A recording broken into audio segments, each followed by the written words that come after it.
Hi students, ಈ ವಿಡಿಯೋದಲ್ಲಿ ನಾವು 10ನೇ ತರಗತಿಯ ಕನ್ನಡ BTಯಲ್ಲಿ ಬರುವ ಮೊದಲ ಘಟಕ ಸುರಕ್ಷಾ ಸುಪಥದ ಅದರಲ್ಲಿ ಬರುವ ಮೊದಲ ಪಾಠ ಅಥವಾ ಕವನ ಇದು ನಗರದ ಪ್ರಶ್ನೋತ್ತರಗಳು, ಅದೇ ರೀತಿ ಬಾಕಿ ಇರುವ ಆಕ್ಟಿವಿಟೀಸ್ಗಳನ್ನು ನೋಡೋಣ. ಅದೇ ರೀತಿ ಇದು ನಗರ ಕವನದ ಡೀಟೇಲ್ಡ್ ಆಗಿರುವಂತಹ ಎಕ್ಸ್ಪ್ಲನೇಷನನ್ನು ನಾನು ಈ ಮೊದಲು ವಿಡಿಯೋ ಹಾಕಿದ್ದೇನೆ. ಅದರ ಲಿಂಕನ್ನು ನಾನು ಡಿಸ್ಕ್ರಿಪ್ಷನ್ ಅದೇ ರೀತಿ ಕಮೆಂಟ್ ಬಾಕ್ಸಲ್ಲಿ ಕೊಟ್ಟಿರ್ತೀನಿ.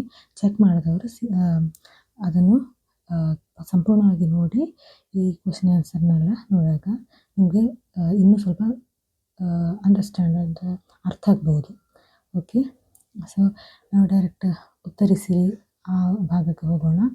ಸೊ ಉತ್ತರಿಸಿರಿ, ಕೆಳಗೆ ಕೊಡಲಾದ ಪ್ರಶ್ನೆಗಳಿಗೆ ಉತ್ತರಿಸಿರಿ. ಮೊದಲನೇ ಪ್ರಶ್ನೆ ಅಂತ ಹೇಳೋದು, ಪಾದಚಾರಿಯು ಕಾಲುದಾರಿಯ ಮೇಲೆ ಹೇಗೆ ನಡೆಯಬೇಕು? ಸೊ ಆ ಪೋಯಮಲ್ಲಿ ಫಸ್ಟ್ ಸ್ಟ್ಯಾನ್ಸದಲ್ಲಿ ಕರೆಕ್ಟಾಗಿ ಹೇಳಿದ್ದಾರೆ, ಪಾದಚಾರಿ ಕಾಲುದಾರಿಯ ಮೇಲೆ ಹೇಗೆ ನಡೆಯಬೇಕು ಅಂತ ಹೇಳಿ. ಪಾದಚಾರಿಯು ಕಾಲುದಾರಿಯ ಮೇಲೆ ಕಣ್ಣಿಟ್ಟು ಅಥವಾ ಗಮನವಿಟ್ಟು ನಡೆಯಬೇಕು. ತೋಚಿದ ಹಾಗೆ ದಾಟಬಾರ್ದು, ಎಲ್ಲಿ ತೋಚಿದೋ ಅಲ್ಲಿ ಹೋಗಿ ಕ್ರಾಸ್ ಮಾಡಬಾರ್ದು. ಅದೇ ರೀತಿ ರಸ್ತೆಯ ಮೇಲೆ ಹಲಗೆಯ ಗುರುತು ಅಥವಾ ಜೀಬ್ರಾ ಕ್ರಾಸ್ ಇರುವಲ್ಲಿ ಮಾತ್ರ ದಾಟಬೇಕು ಅಂತ ಹೇಳಿದ್ದಾರೆ. ಸೊ ಮೊದಲ ಕ್ವಶನ್ ಆನ್ಸರ್ ಆಯಿತು. ಸೆಕೆಂಡ್ ಕ್ವಶನ್ ಅಂತ ಹೇಳಿದ್ರೆ, ರಸ್ತೆಯ ನಿಯಮಗಳನ್ನು ಅನುಸರಿಸಿಕೊಂಡು ಪ್ರಯಾಣಿಕರು ಹೇಗೆ ಮುನ್ನಡೆಯಬೇಕೆಂದು ಕವಿಯು ಆಶಿಸುತ್ತಾರೆ. ಓಕೆ, ರೋಡ್ನ ರೂಲ್ಸ್ ಎಲ್ಲ ಉಂಟಲ್ಲ, ಅದನ್ನು ಅನುಸರಿಸಿ ಪ್ರಯಾಣಿಕರು ಯಾತ್ರಿಕನು ಹೇಗೆ ಮುಂದೆ ಸಾಗಬೇಕು ಅಂತ ಹೇಳಿ ಕವಿ ಹೇಳ್ತಾ ಇದ್ದಾರೆ ಅಂತ. ಸೊ ಅದರ ಉತ್ತರ, ಪ್ರಯಾಣಿಕರು ಚೌಕದ ನಡುವೆ ಖಾಕಿ ಬಟ್ಟೆ ಧರಿಸಿರುವ ಟ್ರಾಫಿಕ್ ಪೊಲೀಸಿನ ಸನ್ನೆಗೆ ಅನುಸರಿಸಿ ವಾಹನವನ್ನು ಚಲಾಯಿಸಬೇಕು. ಅಂದರೆ ಟ್ರಾಫಿಕ್ ಪೊಲೀಸನ ಸಿಗ್ನಲ್ ಅನುಸರಿಸಿ ಮಾಡಬೇಕು, ವಾಹನವನ್ನು ಚಲಾಯಿಸಬೇಕು ಅಂತ ಹೇಳ್ತಾ ಇರೋದು. ಅದೇ ರೀತಿ ಕೆಂಪು ಹಸಿರು ದೀಪಗಳು ಇರುವ ಟ್ರಾಫಿಕ್ ಸಿಗ್ನಲ್ಗಳನ್ನು ಪಾಲಿಸಿ ಮುನ್ನಡೆಯಬೇಕು ಎಂದು ಕವಿ ಆಶಿಸುತ್ತಾರೆ. ಅಂದರೆ ಟ್ರಾಫಿಕ್ ಸಿಗ್ನಲ್ಗಳೆಲ್ಲ ಇರ್ತಾರಲ್ಲ, ಅಂದರೆ ಈ ಕೆಂಪು ಹಳದಿ ಹಸಿರೆಲ್ಲ ದೀಪ ಉಂಟು. ಸೊ ಅದಕ್ಕನುಸರಿಸಿ ಟ್ರಾಫಿಕ್ ಸಿಗ್ನಲ್ಗಳನ್ನು ಅನುಸರಿಸಿ ಅವರು ಈ ವಾಹನಗಳು ಮುಂದೆ ಸಾಗಬೇಕು ಅಂತ ಹೇಳಿ ಕವಿ ಹೇಳ್ತಾ ಇದ್ದಾರೆ. ನೆಕ್ಸ್ಟ್ ಕ್ವಶನ್, ಜನದಟ್ಟಣೆ ಇರುವಲ್ಲಿ ನಾವು ಹೇಗೆ ನಡೆಯಬೇಕು? ಅದು ಥರ್ಡ್ ಪ್ಯಾರಾಗ್ರಾಫಲ್ಲಿ ಕೊಟ್ಟಿರೋದು, ಥರ್ಡ್ ಸ್ಟ್ಯಾನ್ಸದಲ್ಲಿ. ಜನದಟ್ಟಣೆ ಇರುವಲ್ಲಿ ನಾವು ನೂಕುನುಗ್ಗಲು ಮಾಡಬಾರ್ದು. ಅದೇ ರೀತಿ ನಮ್ಮ ಜೇಬು ಅಂತ ಹೇಳಿದ್ರೆ ಏನು, ಪಾಕೆಟ್. ಸೊ ನಮ್ಮ ಜೇಬನ್ನು ಜೋಪಾನ ಮಾಡಿಟ್ಟು ನಡೆಯಬೇಕು, ಜೇಬುಗಳ ಬಗ್ಗೆ ಜಾಗರೂಕರಾಗಿರಬೇಕು ಅಂತ ಹೇಳಿ ಇಲ್ಲಿ ಕವಿ ಹೇಳ್ತಾ ಇದ್ದಾರೆ. ಓಕೆ, ಅದರ ಆನ್ಸರ್ ಆಯ್ತಲ್ಲ. ನೆಕ್ಸ್ಟ್, ಬಸ್ಸಿನ ಆತುರದ ಪ್ರಯಾಣವನ್ನು ಕವಿ ಕವನದಲ್ಲಿ ಹೇಗೆ ತಿಳಿಸಿದ್ದಾರೆ? ಅಂದರೆ ಬಸ್ಸಿನಲ್ಲಿ ಅವಸರ ಪಟ್ಟು ಏರ್ತಾರೆ ಇಳಿತಾರೆ, ಅದರ ಬಗ್ಗೆ ಕವಿ ಏನು ಹೇಳ್ತಿದ್ದಾರೆ ಅಂತ ಇಲ್ಲಿ ಪ್ರಶ್ನೆ. ಸೊ ಕ್ಯೂ ನಿಂತು ಬಸ್ಸನ್ನು ಹತ್ತು, ನಿನಗಿಂತ ಮೊದಲೇ ಬಂದವರನ್ನು ನೀನು ದೂಡಬೇಡ, ಬಸ್ಸಿನೊಳಗೆ ನೀನು ನಿಂತರೂ ತೊಂದರೆ ಏನುಂಟು, ಎಷ್ಟು ಹೊತ್ತಿನ ಪ್ರಯಾಣ ಇರ್ಬೋದು, ಏನು ಆತುರ ಅಂತ ಹೇಳಿದರೆ ಅಷ್ಟು ಅರ್ಜೆಂಟ್ ಯಾಕೆ ಮಾಡ್ತಿದ್ದೀಯಾ, ಎಷ್ಟು ಹೊತ್ತಿನ ಪ್ರಯಾಣ ಇರ್ಬೋದು, ಹೆಚ್ಚು ಹೋದರೆ ನನಗೆ 1 ಗಂಟೆ 2 ಗಂಟೆ ಪ್ರಯಾಣ ಇರ್ಬೋದು ಅಷ್ಟೇ, ಏಕೆ ಆತುರ ಪಡ್ತೀನಿ ಅಂತ ಹೇಳಿ ಇಲ್ಲಿ ಕವಿ ಹೇಳ್ತಾ ಇರೋದು. ಸೊ ಎಂದು ಕವಿ ಇಲ್ಲಿ ಬಸ್ಸಿನ ಆತುರದ ಪ್ರಯಾಣದ ಕುರಿತು ತಿಳಿಸಿದ್ದಾರೆ. ನೆಕ್ಸ್ಟ್ ಅದರಲ್ಲಿ ಬರುವ ಲಾಸ್ಟ್ ಕ್ವಶನ್ ಅಂತ ಹೇಳೋದು, ನಗರಕ್ಕೆ ಹೋದ ಪ್ರಯಾಣಿಕನು ಮರಳಿ ಮನೆ ಸೇರುವವರೆಗೆ ಕವಿಯು ಕಾತರ ಪಡಲು ಕಾರಣವೇನು? ಓಕೆ, ಅಂದರೆ ನಗರಕ್ಕೆ ಹೋಗಿದ್ದಾನೆ ಪ್ರಯಾಣಿಕ, ಅವನು ತಿರುಗಿ ಮನೆಗೆ ಬರುವವರೆಗೆ ಕವಿ ಹೇಳ್ತಾನೆ, ನಾನು ನನ್ನನ್ನು ವೆಯ್ಟ್ ಮಾಡ್ತಾ ಇದ್ದೀನಿ, ಕಾತರ ಪಡ್ತಾ ಇದ್ದೀನಿ ಅಂತ ಹೇಳ್ತೀನಿ. ಅದಕ್ಕೆ ಕಾರಣ ಏನು ಅಂತ ಹೇಳಿರೋದಿಲ್ಲಿ ಪ್ರಶ್ನೆ. ಸೊ ಅದರ ಉತ್ತರ, ನಗರದಲ್ಲಿ ಸಂಚರಿಸುವಾಗ 1000 ದಾರಿಗಳಿರ್ತದೆ, 100 ವಾಹನಗಳು ಹೋಗ್ತಾ ಇರ್ತದೆ, ಇವುಗಳ ಎಡೆಯಲ್ಲಿ ಪ್ರಯಾಣಿಕರಿಗೆ ಏನು ಬೇಕಾದರೂ ಸಂಭವಿಸಬಹುದು. ಆದ್ದರಿಂದ ಪ್ರಯಾಣಿಕನು ಮರಳಿ ಮನೆ ಸೇರುವವರೆಗೆ ಕವಿಯು ಕಾತರ ಪಡ್ತಾನೆ. ನೆಕ್ಸ್ಟ್ ಬರೋದು ಸಂದೇಶ ಬರೀರಿ. ಸಂದೇಶ ಅಂದರೆ ಏನು? ಮೆಸೇಜ್. ಓಕೆ, ಸಂದೇಶ ಅಂದರೆ ಮೆಸೇಜ್. ಇದು ನಗರ ಕವನವು ನೀಡುವ ಸಂದೇಶವೇನು? ನಿಮ್ಮ ಮಾತುಗಳಲ್ಲಿ ಬರೆಯಿರಿ. ಓಕೆ, ಇದು ಸಾಧಾರಣವಾಗಿ ಈಗ ಎಕ್ಸಾಮ್ ಪ್ಯಾಟರ್ನ್ ಚೇಂಜ್ ಆದಮೇಲೆ ಕೇಳುವಂತಹ ಸಾಧಾರಣವಾಗಿರುವಂತಹ ಪ್ರಶ್ನೆ, ಪಾಠದ ಸಂದೇಶ ಬರೀಲಿಕ್ಕೆ. ಸೊ ಇಲ್ಲಿ ನಾನು ಪಾಯಿಂಟ್ ಆಗಿ ಕೊಟ್ಟಿರೋದು ಸ್ವಲ್ಪ ಈಸಿ ಆಗಲಿಕ್ಕೆ ಬೇಕಾಗಿ. ಸೊ GS ಶಿವರುದ್ರಪ್ಪನವರು ಬರೆದ ಇದು ನಗರ ಎಂಬ ಕವನದಲ್ಲಿ ನಗರದಲ್ಲಿ ಪಾದಚಾರಿಗಳು ಮತ್ತು ಪಾದಚಾರಿಗಳು ಅಂದರೆ ಪೆಡೆಸ್ಟ್ರಿಯನ್ಸ್, ಪ್ರಯಾಣಿಕರು ವಾಹನ ಚಲಾಯಿಸುವವರು ಅವರೆಲ್ಲ, ಮತ್ತು ಪ್ರಯಾಣಿಕರು ಹೇಗೆ ರಸ್ತೆಯ ನಿಯಮಗಳನ್ನು ಪಾಲಿಸಬೇಕು ಎಂಬುದರ ಕುರಿತು ವಿವರವಾಗಿ ತಿಳಿಸಿದ್ದಾರೆ. ಓಕೆ, ಪಾದಚಾರಿಗಳು ಯಾವಾಗಲೂ ಹಲಗೆಗಳ ಗುರುತು ಅಥವಾ ಜೀಬ್ರಾ ಕ್ರಾಸ್ ಇರುವಲ್ಲಿ ಮಾತ್ರ ದಾಟಬೇಕು. ಅದು ಈ ಕವನದಲ್ಲಿ ಕೊಡುವ ಮೊದಲ ಸಂದೇಶ. ಪಾದಚಾರಿಗಳು ಯಾವಾಗಲೂ ಹಲಗೆಗಳ ಗುರುತು ಅಥವಾ ಜೀಬ್ರಾ ಕ್ರಾಸ್ ಇರುವಲ್ಲಿ ಮಾತ್ರ ದಾಟಬೇಕು. ನೆಕ್ಸ್ಟ್ ಸಂದೇಶ ಅಂತ ಹೇಳಿದ್ರೆ ಟ್ರಾಫಿಕ್ ಪೊಲೀಸಿನ ಸನ್ನೆಯ ಪ್ರಕಾರ ವಾಹನ ಚಲಾಯಿಸಬೇಕು. ಅದೇ ರೀತಿ ಟ್ರಾಫಿಕ್ ಸಿಗ್ನಲ್ನ ಕನ್ನಡ ಟ್ರಾನ್ಸ್ಲೇಷನ್ ಅಂತ ಹೇಳೋದು ರಸ್ತೆ ಸಂಚಾರ ಸಂಕೇತ. ರಸ್ತೆ ಸಂಚಾರ ಸಂಕೇತಗಳನ್ನು ಪಾಲಿಸಬೇಕು. ನಂತರ ಥರ್ಡ್ ಒನ್, ನಗರದಲ್ಲಿ ನಮ್ಮ ಜೇಬು ನಮ್ಮ ಜವಾಬ್ದಾರಿ. Okay, our pocket our responsibility.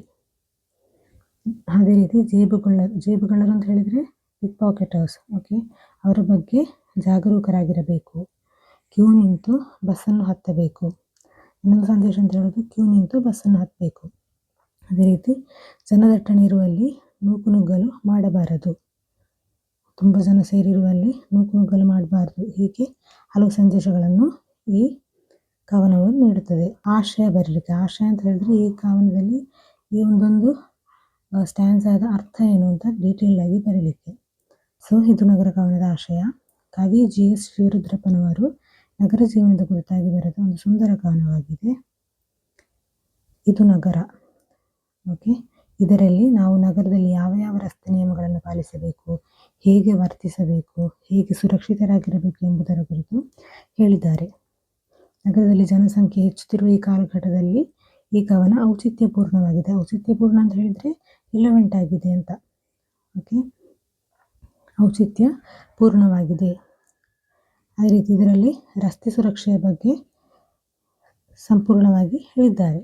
Okay, ರಸ್ತೆ ಸುರಕ್ಷೆಯ ಬಗ್ಗೆ, ರೋಡ್ ಸೇಫ್ಟಿ ಅದೇ ರೀತಿ ಹೇಳಿದ್ದಾರೆ. ನೆಕ್ಸ್ಟ್ ಮೊದಲ ಸ್ಟ್ಯಾನ್ಸಾದ ಅರ್ಥ. ನಗರದಲ್ಲಿ ಪಾದಚಾರಿಗಳು ನಡೆಯುವಾಗ ಗಮನವಿಟ್ಟು ನಡೆಯಬೇಕು. ತೋಚಿದ ಕಡೆ ದಾಟಬಾರದು. ರಸ್ತೆಯಲ್ಲಿರುವ ಹಲಗೆಯ ಗುರುತು ಇದ್ದಲ್ಲಿ ಮಾತ್ರ, ಅಂದರೆ ಜೀಬ್ರಾ ಕ್ರಾಸ್ ಇದ್ದಲ್ಲಿ ಮಾತ್ರ ದಾಟಬೇಕು. ಸೆಕೆಂಡ್ ಸ್ಟ್ಯಾನ್ಸದಲ್ಲಿ ಬರುವುದು, ನಗರದ ನಡುವೆ ಚೌಕಗಳಲ್ಲಿ ಖಾಕಿ ಬಟ್ಟೆ ಧರಿಸಿರುವ ಟ್ರಾಫಿಕ್ ಪೊಲೀಸರು ಇರ್ತಾರೆ. ಓಕೆ, ಅವರ ಕೈಗಳ ಸನ್ನೆಗೆ ಅನುಸಾರವಾಗಿ ನಾವು ವಾಹನ ಚಲಾಯಿಸಬೇಕು. ಅದೇ ರೀತಿ ಕೆಂಪು ಹಸಿರು ದೀಪಗಳನ್ನು ನೋಡಿಕೊಂಡು, ಅಂದರೆ ಟ್ರಾಫಿಕ್ ಸಿಗ್ನಲ್ಗಳನ್ನು ನೋಡಿಕೊಂಡು ವಾಹನ ಚಲಾಯಿಸಬೇಕು. ಇಲ್ಲದಿದ್ದರೆ ಏನಾಗಬಹುದು, ಅಪಘಾತಗಳು ಅಥವಾ ಆಕ್ಸಿಡೆಂಟ್ ಸಂಭವಿಸಬಹುದು. ನೆಕ್ಸ್ಟ್ ಸ್ಟ್ಯಾನ್ಸ, ನಗರದಲ್ಲಿ ಜನದಟ್ಟಣೆ ಇರುವುದು ಸಾಮಾನ್ಯ. ಓಕೆ, ಜನದಟ್ಟಣೆ ಅಂದರೆ ತುಂಬ ಜನರಿರುವುದು ಸಾಮಾನ್ಯ. ಆಗ ನೂಕುನುಗ್ಗಲು ಬೇಡ. ನೂಕುನುಗ್ಗಲು ಅಂತ ಹೇಳಿದರೆ ದೂಡುವುದು ಇದೆಲ್ಲ ಉಂಟಲ್ಲ, ಅದೆಲ್ಲ ಬೇಡ ಅಂತ ಹೇಳೋದು. ನೆಕ್ಸ್ಟ್ ಜೇಬುಗಳರು ಇರುವುದರಿಂದ ನಮ್ಮ ಜೇಬುಗಳನ್ನು ಜೋಪಾನವಾಗಿರಿಸಬೇಕು. ಪಿಕ್ ಪಾಕೆಟರ್ಸ್ ಇರೋದ್ರಿಂದ ನಮ್ಮ ಪಾಕೆಟನ್ನು ನಾವು ಜಾಗೃತಿಯಾಗಿರಿಸಬೇಕು ಅಂತ ಹೇಳಿರೋದು. ಹೊಳೆಯು ಹೇಗೆ ಹರಿಯುತ್ತಾ ಮುಂದೆ ಸಾಗುತ್ತದೋ ಅದೇ ರೀತಿ ನಾವು ಕೂಡ ನಗರದಲ್ಲಿ ಎಲ್ಲಿಯೂ ನಿಲ್ಲದೆ ಮುಂದೆ ಸಾಗಬೇಕು. ಅಂದರೆ ಇಲ್ಲಿ ನಗರ ಅಂತ ಹೇಳೋದನ್ನು ಒಂದು ಹೊಳೆಯಾಗಿ ಚಿತ್ರೀಕರಿಸಿರೋದು. ಅಂದರೆ ಹೊಳೆ ಹೇಗೆ ಮುಂದೆ ಸಾಗ್ತದೆ ನಾವು ಸಹ ಅದೇ ರೀತಿ ಹೋಗಬೇಕು ಅಂತ. ಅಂದರೆ ನಗರದಲ್ಲಿ ತುಂಬ ಜನರು ಇರ್ತಾರೆ, ನಂತರ ಎಲ್ಲಿಂದಲೂ ಜನರು ಬರ್ತಾರೆ, ವಲಸೆ ಬಂದು ಇಲ್ಲಿ ನಗರದಲ್ಲಿ ಇರ್ತಾರೆ. ಅವರು ಅಪೋಸಿಟಿಗೋಸ್ಕರ ಅಂದರೆ ಅವಸರಕ್ಕೋಸ್ಕರ ಅಲೆದಾಡ್ತಾ ಇರ್ತಾರೆ. ಆಗ ನಾವು ನಗರದ ವೇಗ, ಆಧುನಿಕತೆ, ಅಲ್ಲಿನ ಸಂದರ್ಭಕ್ಕನುಸಾರವಾಗಿ ಮುಂದೆ ಹೋಗ್ತಾ ಇರಬೇಕು. ಎಲ್ಲಿ ನಿಲ್ಲಬಾರ್ದು. ಅದೇ ರೀತಿ ನಿಂತರೂ ಏನು ಮಾಡಬೇಕು, ಏನಾದರೂ ಉಪಾಯ ಮಾಡಿ ದಡ ಹಿಡಿದು ಮೆಟ್ಟಿಲು ಹಾಕಬೇಕು ಅಂತ ಹೇಳಿದಿರೋದು. ಓಕೆ, ಜೀವನವೇ ಹಾಗೆ, ಒಮ್ಮೆ ಅವಕಾಶ ತಪ್ಪಿದರೆ ಮತ್ತೆಂದು ಸಿಗಲಾರದು ಎಂಬ ಪ್ರಜ್ಞೆ ನಮ್ಮಲ್ಲಿ ಇರಬೇಕು ಅಂತ. ಓಕೆ, ನೆಕ್ಸ್ಟ್ ಸ್ಟ್ಯಾನ್ಸಾದ್ದು, ನಗರದಲ್ಲಿ ಬಸ್ ಹತ್ತುವಾಗ ಕ್ಯೂವನ್ನು ಪಾಲಿಸಬೇಕು. ನಮಗಿಂತ ಮೊದಲು ಬಂದು ಬಸ್ಸು ಕಾಯುವವರನ್ನು ಒತ್ತಿ ದೂಡಿ ಉಪದ್ರವ ಮಾಡಬಾರ್ದು. ಆತುರವು ಯಾವತ್ತೂ ಒಳ್ಳೆಯದಲ್ಲ. ಆತುರ ಅಂತ ಹೇಳಿದರೆ ಅರ್ಜೆಂಟ್ ಮಾಡೋದು, ಅದು ಯಾವತ್ತೂ ಒಳ್ಳೆಯದಲ್ಲ. ನಮ್ಮಂತೆಯೇ ಎಲ್ಲರೂ ತಮ್ಮ ಮನೆ ಸೇರಲು ಅಥವಾ ಉದ್ದೇಶಿಸಿದ ಸ್ಥಳ ಸೇರಲು ಕಾಯ್ತಾ ಇರ್ತಾರೆ ಎಂಬ ಅರಿವು ನಮಗೆ ಇರಬೇಕು. ಗಡಿಬಿಡಿಯ ಪ್ರಯಾಣ ಮಾಡಿ ಸಾಧಿಸಬೇಕಾದದ್ದು ಏನೂ ಇಲ್ಲ. ಓಕೆ, ಗಡಿಬಿಡಿ ಮಾಡಿ ಸಾಧಿಸಬೇಕಾದ್ರೆ ಅಚೀವ್ ಮಾಡಬೇಕಾದ್ದು ಏನೂ ಇಲ್ಲ. ಈ ಬಸ್ ಯಾತ್ರೆಯಲ್ಲಿ ಸುರಕ್ಷಿತವಾಗಿ ದಡ ಸೇರಿದರೆ ಸಾಕು. ನಗರಗಳಲ್ಲಿ ನೆಕ್ಸ್ಟ್ ಸ್ಟ್ಯಾನ್ಸಾದ ಮೀನಿಂಗ್ ಅಂತ ಹೇಳಿದ್ರೆ, ನಗರಗಳಲ್ಲಿ 1000 ದಾರಿಗಳು, 1000 ಬೆಳಕುಗಳು ಇರುತ್ತವೆ. ಯಾವ ದಾರಿ ನಮಗೆ ಸಹಾಯಕ, ಯಾವುದು ತೊಡಕು ಎಂದು ಹೇಳಲು ಅಸಾಧ್ಯ. ಸೊ ಜಾಗೃತಿಯಿಂದ ಹೆಜ್ಜೆಗಳನ್ನು ಇಡಬೇಕು. ಒಮ್ಮೆ ಮನೆಯಿಂದ ಹೊರಗಿಳಿದರೆ ಮತ್ತೆ ಮನೆ ಸೇರುವವರೆಗೆ ಮನೆಯವರಿಗೂ ಆತಂಕ ಇದ್ದೇ ಇರುತ್ತದೆ. ಓಕೆ, ಒಮ್ಮೆ ಮನೆಯಿಂದ ಹೋದ್ಮೇಲೆ ಪುನಃ ಮನೆ ಸೇರುವವರೆಗೆ ಮನೆಯಲ್ಲಿ ಯಾರು ಇರ್ತಾರೋ ಅಮ್ಮ ಅಪ್ಪ ಅವರಿಗೆ ಟೆನ್ಷನ್ ಎಲ್ಲ ಇದ್ದೇ ಇರ್ತದೆ ಅಂತ. ಸೊ ನೂರಾರು ವಾಹನಗಳ ನಡುವೆ ನಾವು ಮನೆ ತಲುಪುವವರೆಗೆ ಆತಂಕ ಇರ್ತದೆ. ಲಾಸ್ಟ್ ಕನ್ಕ್ಲೂಷನ್ ಹಾಗೆ ಹೇಳಿರೋದು, ನಗರಗಳಲ್ಲಿ ಹಲವಾರು ಅವಕಾಶಗಳಿವೆ. ಅವಕಾಶ ಅಂತ ಇಲ್ಲಿ ಹೇಳಿರೋದು ಅಪರ್ಚುನಿಟೀಸ್. ಓಕೆ, ಅವಕಾಶಗಳಿರ್ತವೆ. ಜೊತೆಗೆ ಆತಂಕ ಅಂದರೆ ಆಂಗ್ಸೈಟಿ, ಟೆನ್ಷನ್, ಅಸುರಕ್ಷತೆ ಅಂದರೆ ಸೇಫ್ಟಿ ಇಲ್ಲದಿರುವುದು, ಅಭದ್ರತೆ ಇದೆಲ್ಲ ಇರ್ತದೆ. ಇವೆಲ್ಲವನ್ನು ಎದುರಿಸಿದವರಿಗೆ ಮಾತ್ರವೇ ನಗರಗಳಲ್ಲಿ ಜೀವಿಸಬಹುದು. ಓಕೆ, ಅದು ಕವನದ ಆಶಯ ಅಂತ ಹೇಳೋದು. ನೆಕ್ಸ್ಟ್ ಸ್ವಾರಸ್ಯ ನೋಡುವಾಗ ಅಲ್ಲಿ ಸ್ವಾರಸ್ಯಕ್ಕೆ ಕೊಟ್ಟಿರುವುದು ಮುಗ್ಗದಿರು ಮಂದಿಯಲ್ಲಿ, ಅಲ್ಲಿಂದ ಏರು ಸೋಪಾನ ಆ ಸ್ಟ್ಯಾನ್ಸ ಕೊಟ್ಟಿರೋದು. ಸೊ ಅದರಲ್ಲಿ ಏನು ಮುಖ್ಯವಾಗಿ ಹೇಳಿರೋದು ಅಂತ. ಸೊ ಅದರ ಉತ್ತರ ಹೀಗೆ ಬರೆಯುವ. GS ಶಿವರುದ್ರಪ್ಪನವರು ಬರೆದ ಇದು ನಗರ ಎಂಬ ಕವನದ ಸುಂದರವಾದ ಸ್ವಾರಸ್ಯಪೂರ್ಣವಾದ ಸಾಲುಗಳಾಗಿವೆ ಇವು. ಈ ಸಾಲುಗಳಲ್ಲಿ ಕವಿಯು ನಗರದ ಕಹಿಯಾದ ಮುಖದ ಕುರಿತು ಹೇಳಿದ್ದಾರೆ. ನಗರಕ್ಕೆ ಸಿಹಿಯಾದ ಮುಖ ಉಂಟು, ಕಹಿಯಾದ ಮುಖ ಉಂಟು. ಓಕೆ, ಅದರಲ್ಲಿ ಕಹಿಯಾದ ಮುಖದ ಕುರಿತು ಹೇಳಿದ್ದಾರೆ. ಏನು ಹೇಳಿರೋದು? ನಗರದಲ್ಲಿ ಜನದಟ್ಟಣೆ ಇರುವುದು ಸರ್ವೇ ಸಾಮಾನ್ಯ, ತುಂಬ ಜನರಿರುವುದು ಸಾಧಾರಣ ಮಾತು. ಹಾಗಿರುವಾಗ ನಾವು ಆತುರಪಟ್ಟು ನುಗ್ಗಲು ಮಾಡಬಾರ್ದು. ಅಂದರೆ ಗಡಿಬಿಡಿ ಮಾಡಿ ನೂಕಿ ಮತ್ತೊಬ್ಬರನ್ನು ನೂಕಿ ಹೋಗಬಾರ್ದು. ನಮ್ಮ ವಸ್ತುಗಳ ಬಗ್ಗೆ ನಾವು ಎಚ್ಚರಿಕೆಯಿಂದಿರಬೇಕು. ನಮ್ಮಲ್ಲಿ ಏನೆಲ್ಲ ವಸ್ತು ಉಂಟೋ, ಹಣ ಆಗಲಿ, ನಮ್ಮ ಬ್ಯಾಗ್ ಆಗಲಿ, ಮತ್ತಿತರ ಸಾಮಗ್ರಿಗಳಾಗಲಿ, ಬೆಲೆ ಬಾಳುವ ಸಾಮಗ್ರಿಗಳಿದ್ದರೆ ಅದೆಲ್ಲ ಬಗ್ಗೆ ನಾವು ಜಾಗೃತೆಯಾಗಿರಬೇಕು. ಜೇಬುಗಳರು ಇರ್ತಾರೆ, ಅಂದರೆ ಪಿಕ್ ಪಾಕೆಟರ್ಸ್ ಇರ್ತಾರೆ. ನಮ್ಮ ಜೇಬು ನಮ್ಮ ಜವಾಬ್ದಾರಿ. ಆದ್ದರಿಂದ ನಮ್ಮ ಜೇಬು ಹಣದ ಬಗ್ಗೆ ಜಾಗರೂಕರಾಗಿರೋಣ ಅಂತ ಹೇಳ್ತಿರೋದು. ಅದೇ ರೀತಿ ಹೊಳೆಯು ಹೇಗೆ ಹರಿತಾ ಮುಂದೆ ಸಾಗುತ್ತಿರ್ತದೆ, ಅದೇ ರೀತಿ ನಾವು ಕೂಡ ನಗರದ ವೇಗಕ್ಕೆ, ಆಧುನಿಕತೆ ಬದಲಾವಣೆಗೆ ಅನುಸಾರವಾಗಿ ಮುಂದೆ ಸಾಗುತ್ತಾ ಇರಬೇಕು. ಎಲ್ಲಿಯೂ ನಿಲ್ಲಬಾರದು. ಅಪ್ಪಿತಪ್ಪಿ ಅವಸರಗಳನ್ನು ಕಳೆದುಕೊಂಡು ನಿಂತರೂ ಹೇಗಾದರೂ ಮಾಡಿ ದಡ ಸೇರಬೇಕು ಎಂದು ಕವಿ ನಗರದಲ್ಲಿ ನಮ್ಮ ಸುರಕ್ಷತೆಯ ಕುರಿತಲ್ಲದೆ ಜೀವನದ ಸುರಕ್ಷೆಯ ಕುರಿತು ಕೂಡ ಇಲ್ಲಿ ಪ್ರತಿಪಾದಿಸಿದ್ದಾರೆ ಅಂತ ಹೇಳ್ಬಹುದು. ಸೊ ಅದು ಸ್ವಾರಸ್ಯವಾಗಿ ನಮಗೆ ಬರಿಬಹುದು. ನೆಕ್ಸ್ಟ್ ಕ್ವಶನ್ ಅಂತ ಹೇಳಿದ್ರೆ, ಕಿರುಲೇಖನ ಬರೆಯಲಿ, ಅಂದರೆ ಶಾರ್ಟ್ ಡಿಸ್ಕ್ರಿಪ್ಷನ್ ಹಾಗೆ ಬರೀಲಿಕ್ಕೆ. ಯಾವುದರ ಕುರಿತು? ಇದು ನಗರ ಕವನವು ಸುರಕ್ಷಿತವಾದ ರಸ್ತೆ ಪ್ರಯಾಣದ ಕುರಿತು ತಿಳಿಸುತ್ತದೆ. ಇದನ್ನೇ ಬದುಕಿನ ಪ್ರಯಾಣ, ಅಂದರೆ ರಸ್ತೆ ಪ್ರಯಾಣ ಅದೇ ರೀತಿ ಬದುಕಿನ ಪ್ರಯಾಣ, ಅದನ್ನೊಂದು ಕಂಪ್ಯಾರಿಸನ್ ಅಂತ ಹೇಳೋದಿಲ್ಲ, ಅದನ್ನು ಬದುಕಿನ ಪ್ರಯಾಣದಲ್ಲಿ ರಸ್ತೆ ಪ್ರಯಾಣ ಹಾಗೆ ಸ್ವಲ್ಪ ಒಂದು ಕಂಪೇರ್ ಮಾಡಿ ವಿಶ್ಲೇಷಿಸಿ ಕಿರುಲೇಖನ ಬರೀಲಿಕ್ಕೆ. ಕಿರು ಅಂದರೆ ಸಣ್ಣ ಒಂದು ಡಿಸ್ಕ್ರಿಪ್ಷನ್ ಹಾಗೆ ಬರೀಲಿಕ್ಕೆ. ಸೊ ಸುರಕ್ಷಿತವಾದ ಅದರ ಉತ್ತರ ನಾವು ಹೀಗೆ ಬರೆಯುವ. ಸುರಕ್ಷಿತವಾದ ರಸ್ತೆ ಪ್ರಯಾಣಕ್ಕೆ ಸಂಚಾರಿ ನಿಯಮಗಳನ್ನು ಪಾಲಿಸುವುದು ಅತ್ಯಗತ್ಯ. ಅಂದರೆ ರೋಡ್ ಸೇಫ್ಟಿ ಅಲ್ಲಿ ತುಂಬ ರೂಲ್ಸ್ ಉಂಟಲ್ಲ, ಅದನ್ನು ಪಾಲಿಸುವುದು ಇಂಪಾರ್ಟೆಂಟ್ ಅಂತ. ಅಂದರೆ ಸುಖಮಯವಾದ ಜೀವನಕ್ಕೆ ನಮ್ಮ ಜವಾಬ್ದಾರಿಯುತ ವರ್ತನೆ ಮುಖ್ಯ. ಅದೇ ರೀತಿ ಜೀವನದಲ್ಲಿ ಒಳ್ಳೆ ರೀತಿ ಸಾಗಬೇಕು ಅಂತ ಹೇಳಿದ್ರೆ ನಾವು ರೆಸ್ಪಾನ್ಸಿಬಲ್ ಆಗಿರಬೇಕು, ನಾವು ರೆಸ್ಪಾನ್ಸಿಬಲ್ ಆಗಿ ಬಿಹೇವ್ ಮಾಡಬೇಕು, ಅದು ಮುಖ್ಯ. ವರ್ತನೆ ಅಂದರೆ ಬಿಹೇವಿಯರ್. ನೆಕ್ಸ್ಟ್, ರಸ್ತೆ ಪ್ರಯಾಣ ಎಷ್ಟು ತೊಡರುಗಳಿಂದ ಅಡಚಣೆಗಳಿಂದ ತುಂಬಿರುತ್ತದೋ ಜೀವನದ ಪ್ರಯಾಣದಲ್ಲೂ ಅಷ್ಟೇ ಜಂಜಾಟಗಳು ಇರುತ್ತವೆ. ಅಂದರೆ ರಸ್ತೆ ಪ್ರಯಾಣದಲ್ಲಿ ನಾವು ಸಾವಿರಾರು ವಾಹನಗಳ ನಡುವೆ, ತುಂಬ ರಸ್ತೆಗಳ ನಡುವೆ ಎಲ್ಲ ಹೀಗೆ ಹೋಗ್ತಾ ಇರೋದು. ಸೊ ಆಗ ತುಂಬ ತೊಡರು ಅಂದರೆ ತುಂಬ ಹಿಂಡ್ರೆನ್ಸಸ್ ಓಕೆ ಇರ್ತದೆ. ಅದೇ ರೀತಿ ನಮ್ಮ ಜೀವನದಲ್ಲೂ ತುಂಬ ಕಷ್ಟಗಳು ಇದೆಲ್ಲ ಇರ್ತದೆ ಅಂತ ಹೇಳ್ತಾ ಇರೋದು. ಅದನ್ನೆಲ್ಲ ಎದುರಿಸಿದರೆ ಮಾತ್ರ ಜೀವನದಲ್ಲಿ ಮುಂದೆ ಸಾಗಬಹುದು. ಸೊ ಅದನ್ನೆಲ್ಲ ನಾವು ಏನು ಮಾಡಬೇಕು, ಎದುರಿಸಬೇಕು, ಅಂದರೆ ಫೇಸ್ ಮಾಡಬೇಕು. ಅದೇ ರೀತಿ ಆಗ ಮಾತ್ರ ನಮಗೆ ಮುಂದೆ ಸಾಗಬಹುದು ಅಂತ ಹೇಳ್ತಾ ಇರೋದು, ದಡ ಸೇರಬಹುದು. ನಾವು ಪ್ರಯಾಣ ಮಾಡುವಾಗ ನಮಗೆ ಗುರಿ ಇರ್ತದೆ. ಅಂದರೆ ನಾವು ಒಂದು ಕಡೆಯಿಂದ ಇಳಿದಾಗ ನಾವು ಗೋವಾಕ್ಕೆ ಟ್ರಿಪ್ ಹೋಗ್ತೇವೆ ಅಂತ ನೆನೆಸಿ, ಆಗ ನಾವು ಗೋವಾ ಅಂತ ಹೇಳೋದು ನಮ್ಮ ಡೆಸ್ಟಿನೇಷನ್ ಅಥವಾ ಗುರಿ, ಏಮ್. ಅದೇ ರೀತಿ ಜೀವನದಲ್ಲೂ ನಿಶ್ಚಿತ ಗುರಿ ಇರಬೇಕು. ಅದೇ ರೀತಿ ನಮ್ಮ ಜೀವನದಲ್ಲಿ ನಾವು ಏನಾಗಬೇಕು, ಏನು ಸಾಧಿಸಬೇಕು, ಮುಂದೆ ಏನು ಮಾಡಬೇಕು, ಅದರ ಕುರಿತು ಒಂದು ಗುರಿ ಅಥವಾ ಏಮ್ ಇರಬೇಕು ಅಂತ. ಅದೇ ರೀತಿ ಬಸ್ ಹತ್ತುವಾಗ, ವಾಹನ ಚಲಾಯಿಸುವಾಗ ಅವಸರ ಪಡಬಾರದು, ಅಪಘಾತ ಸಂಭವಿಸುವ ಸಾಧ್ಯತೆ ಹೆಚ್ಚಾಗಿರ್ತದೆ. ಅದೇ ರೀತಿ ನಾವು ಪ್ರಯಾಣ ಮಾಡುವಾಗ ಅಂದರೆ ವಾಹನ ಚಲಾಯಿಸೋದಾಗಿರ್ಬೋದು, ಬಸ್ ಹತ್ತೋದಾಗಿರ್ಬೋದು, ಆಗೆಲ್ಲ ಅವಸರ ಪಡಬಾರ್ದು ಅಂತ. ಹಾಗೆ ಅವಸರ ಪಟ್ಟು ಎಷ್ಟೋ ಆಕ್ಸಿಡೆಂಟ್ ಆಗೋದೆಲ್ಲ ಇದೆ. ಸೊ ಅದೇ ರೀತಿ ಜೀವನದಲ್ಲೂ ತಾಳ್ಮೆ ಮತ್ತು ಸಂಯಮ ಇರಬೇಕು. ಅದೇ ರೀತಿ ಏನಿರಬೇಕು, ಲೈಫ್ ಜೀವನದಲ್ಲೂ ತಾಳ್ಮೆ ಸಂಯಮ ಅಂದರೆ ಪೇಷನ್ಸ್ ಇರಬೇಕು. ಇಲ್ಲದಿದ್ದರೆ ಬೆಲೆ ಕೊಡಬೇಕಾದವರು ನಾವೇ. ಇಲ್ಲ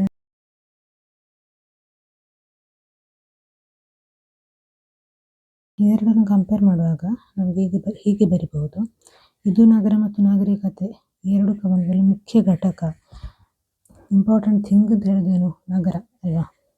ಎರಡರಲ್ಲೂ ನಗರದ ಗುರುತು ಹೇಳಿರೋದು ಎಂಬುದು ನಗರವೇ ಆಗಿದೆ. ಇದು ನಗರ ಎಂಬ ಕವನದಲ್ಲಿ ರಸ್ತೆ ಸುರಕ್ಷೆಯ ಬಗ್ಗೆ, ರಸ್ತೆ ನಿಯಮಗಳನ್ನು ಪಾಲಿಸುವುದರ ಕುರಿತು, ನಗರದಲ್ಲಿ ನಮ್ಮ ವರ್ತನೆ ಕುರಿತು ವಿವರವಾಗಿ ತಿಳಿಸಿದ್ದಾರೆ. ಅದು ಮೊದಲು ಹೇಳಿದ ಹಾಗೆ ಆಶಯದಲ್ಲಿ ನಾವು ಹೇಳಿದೆವು, ಇದು ನಗರ ಕವನದಲ್ಲಿ ರೋಡ್ ಸೇಫ್ಟಿ, ಅದೇ ರೀತಿ ರೋಡ್ನ ರೂಲ್ಸ್ಗಳೇನು, ಅದನ್ನು ಫಾಲೋ ಮಾಡೋದರ ಬಗ್ಗೆ, ನಗರದಲ್ಲಿ ನಾವು ಹೇಗೆ ಬಿಹೇವ್ ಮಾಡಬೇಕು ಅದರ ಕುರಿತು ಹೇಳಿರೋದು. ಆದರೆ ಈ ಕವನದಲ್ಲಿ ನಾಗರಿಕತೆ ಅಂಚು ಎಂಬ ಕವನದಲ್ಲಿ ಅತಿಯಾದ ನಗರೀಕರಣದಿಂದ ಪ್ರಕೃತಿ ಹೇಗೆ ನಾಶವಾಗುತ್ತಿದೆ ಎಂಬುದರ ಕುರಿತು ಎಸ್ ಕೃಷ್ಣಮೂರ್ತಿ ಅವರು ಚಿಂತೆಯನ್ನು ವ್ಯಕ್ತಪಡಿಸಿದ್ದಾರೆ. ಅತಿಯಾದ ನಗರೀಕರಣ ಅಂತ ಹೇಳಿದರೆ ಅರ್ಬನೈಸೇಷನ್. ಓಕೆ, ಅದು ಪ್ರಕೃತಿಯನ್ನು, ನೇಚರನ್ನು ಹೇಗೆ ನಾಶ ಮಾಡ್ತಾ ಉಂಟು ಅಂತ ಹೇಳಿ ಇಲ್ಲಿ ಎಸ್ ಕೃಷ್ಣಮೂರ್ತಿ ಅವರು ಹೇಳಿರೋದು. ಎರಡು ಕವನದ ವಿಷಯವು ಪ್ರಸ್ತುತ ಕಾಲಘಟ್ಟಕ್ಕೆ ಏನಾಗಿದೆ, ಔಚಿತ್ಯಪೂರ್ಣವಾಗಿದೆ. ಎರಡು ಅಂದರೆ ಇದು ನಗರ ಕವನದಲ್ಲೂ ರೋಡ್ ಸೇಫ್ಟಿ ಕುರಿತು, ಇದರಲ್ಲಿ ಅರ್ಬನೈಸೇಷನ್ನ ಕುರಿತು, ನಾಗರೀಕರಣದ ಕುರಿತು. ಎರಡು ರೆಲವೆಂಟ್ ಆದ ವಿಷಯವೇ, ಔಚಿತ್ಯಪೂರ್ಣವಾದ ವಿಷಯವೇ. ಓಕೆ, GS ಶ್ರೀರುದ್ರಪ್ಪನವರಿಗೂ ಕೃಷ್ಣಮೂರ್ತಿಯವರಿಗೂ ಕವನವನ್ನು ಜನರಿಗೆ ಮನಮುಟ್ಟುವಂತೆ ತಿಳಿಸಲು ಸಾಧ್ಯವಾಗಿದೆ. ಎರಡು ಕವನದಲ್ಲೂ ಎರಡು ಕವಿಗಳಿಗೂ ಜನರಿಗೆ ಹೇಗೆ ತಲುಪಬೇಕು, ಮನಮುಟ್ಟುವಂತೆ ತಿಳಿಸಲಿಕ್ಕೆ ಸಾಧ್ಯವಾಗಿದೆ. ನಿಸರ್ಗವನ್ನು ಉಳಿಸಬೇಕು ಎಂಬ ಕಳಕಳಿ ನಾಗರಿಕತೆ ಅಂಚು ಎಂಬ ಕವನದಲ್ಲಿದೆ. ಅದೇ ನಾಗರಿಕತೆ ಅಂಚಲ್ಲಿ ನಿಸರ್ಗ ಅಥವಾ ಪ್ರಕೃತಿಯನ್ನು ನಾವು ಉಳಿಸಬೇಕು, ಮಾನವರು ಉಳಿಸಬೇಕು ಅಂತ ಹೇಳುವ ಒಂದು ಚಿಂತೆ, ಕಳಕಳಿ ಇದೆ. ನಗರದಲ್ಲಿ ರಸ್ತೆ ನಿಯಮಗಳನ್ನು ಪಾಲಿಸಿ ಸುರಕ್ಷಿತರಾಗಿರಬೇಕು ಎಂಬ ಉಪದೇಶ ಇದು ನಗರ ಕವನದಲ್ಲಿ ಉಪದೇಶಗಳು, ಅಡ್ವೈಸ್ಗಳಿರೋದು. ನಗರದಲ್ಲಿ ರಸ್ತೆ ನಿಯಮಗಳನ್ನು ಪಾಲಿಸಿ ನಾವು ಸೇಫ್ ಆಗಿರಬೇಕು ಅಂತ ಹೇಳಿ. ಅದೇ ಇಲ್ಲಿ ಸಾಲುಗಳು ಎಷ್ಟಿದೆ ಅಂತ ನೋಡಿದರೆ, ಇದು ನಗರ ಕವನದಲ್ಲಿ 20 ಸಾಲುಗಳನ್ನು 5 ಚರಣಗಳಾಗಿ ಕೊಟ್ಟಿದ್ದಾರೆ. ಓಕೆ, 5 ಸ್ಟ್ಯಾನ್ಸಸ್ ಆಗಿ ಕೊಟ್ಟಿದ್ದಾರೆ. 20 ಲೈನ್ಸ್ ಉಂಟು. ಅದೇ ರೀತಿ ನಾಗರಿಕತೆ ಅಂಚು ಕವನದಲ್ಲಿ ಒಂದೇ ಚರಣ, ಅಲ್ಲಿ ಬೇರೆ ಬೇರೆ ಸ್ಟ್ಯಾನ್ಸ ಏನಿಲ್ಲ, ಒಂದೇ ಸ್ಟ್ಯಾನ್ಸದಲ್ಲಿ 16 ಸಾಲುಗಳನ್ನು ಕೊಟ್ಟಿದ್ದಾರೆ. ಅದೇ ರೀತಿ ಎರಡು ಕವನದಲ್ಲೂ ಏನುಂಟು, ಪ್ರಾಸಪದಗಳುಂಟು. ನೋಡಿದರೆ ನಿಮಗೆ ತಿಳಿಬೋದು, ಪ್ರಾಸಪದಗಳು ಅಂದರೆ ರೈಮಿಂಗ್ ವರ್ಡ್ಸ್. ಓಕೆ, ಅದು ಇದೆ. ಸೊ